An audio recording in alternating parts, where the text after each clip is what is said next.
بسم اللہ الرحمن الرحیم۔ السلام علیکم۔ اجالے اپنی یادوں کے ہمارے ساتھ رہنے دو، نہ جانے کس گلی میں زندگی کی شام ہو جائے۔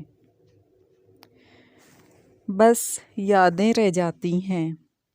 یہ دنیا ایک سرائی کی مانند ہے، یہاں کوئی مستقل نہیں سوائے رب العزت کے۔ لوگ ملتے ہیں، بچھڑتے ہیں، رشتے بنتے ہیں اور پھر کہیں زندگی کی دھول میں کھو جاتے ہیں۔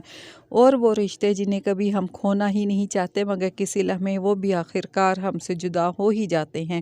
یہی دستور زندگی ہے، یہی دستور زمانہ ہے، مگر ہم چاہیں یا نہ چاہیں ان سے جڑی یادیں کہیں نہ کہیں کسی نہ کسی لمحے ہمیں متوجہ ضرور کرتی رہتی ہیں، کیونکہ یادوں کی جڑیں پھوٹ ہی پڑتی ہیں۔ دل سوکھ بھی جائے تو کبھی بنجر نہیں ہوتا۔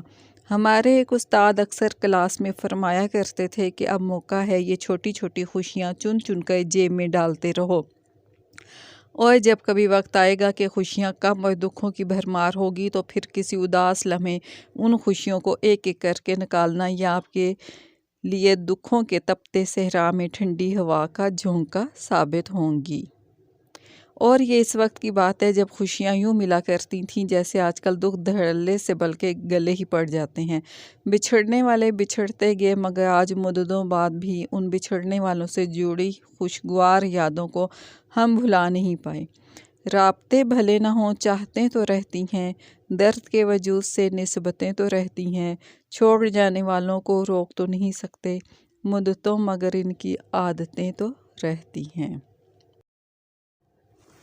یہ بھی ایک اٹل حقیقت ہے کہ اگر زندگی کے وجود سے خوشیوں کو نکال دیا جائے تو یہ زندگی بے رنگ و بے ذائقہ ہو کر اپنی حیثیت ہی کھو بیٹھے۔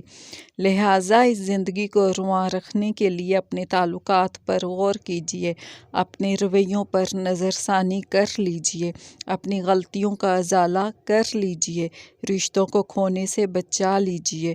ملاقات کی صورت ہو تو کسی کا درد سر بنے بغیر ملاقات کر لیجیے، کوئی فون کال کوئی میسج کر لیجیے۔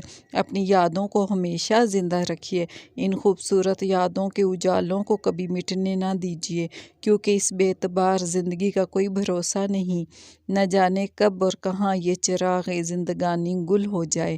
اجالے اپنی یادوں کے ہمارے ساتھ رہنے دے دیجیے، نہ جانے کس گلی میں زندگی کی شام ہو جائے۔